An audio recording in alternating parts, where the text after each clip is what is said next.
चैनी हाथे चल जाइबो पियावा साथे मेहदीरा चैनी हाथे चल जाइबो पियावा साथे दिलावा में छौरी हमारा देवी देवी साजा हे गे दिलावा में छौरी हमारा देवी देवी साजा हर जबले कुमार रहलियो मोरनी छौला माजा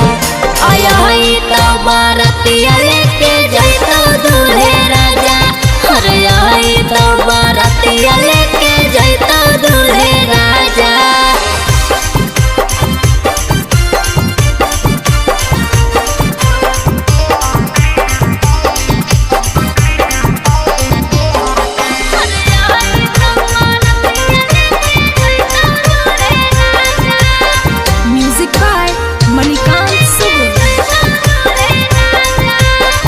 हमारा के छोड़िए के जल्दी पियावा घरवा गे मिल खाती अइबो नई हरवाई हरवा रे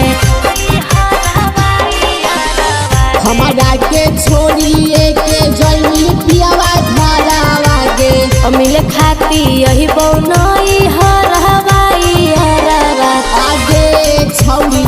चल जाइबी हमारा के छोड़ के आगे छौरी याद आइमी मिलल रोजा भर के हर जबले कुमार रहलियो मोरनी छौड़ा माजा आया हई तो बारतिया लेके जइतो दूल्हे राजा आया हई तो बारतिया लेके जइतो दूल्हे राजा Recording by Hind Music World Gaya.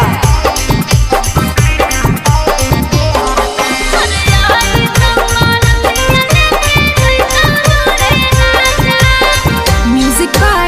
Manikant Subbu.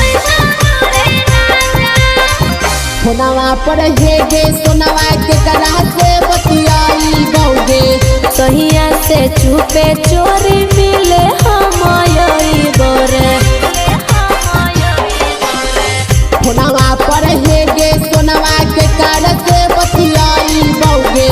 सहिया से चुपे चोरी मिले हमयई गो आगे छौरी आज तबे दर्दी सोनू राजा आगे छौरी मन हालौ जाना से ज्यादा हर जबले कुमार रहलियो मोरनी छौड़ा माजा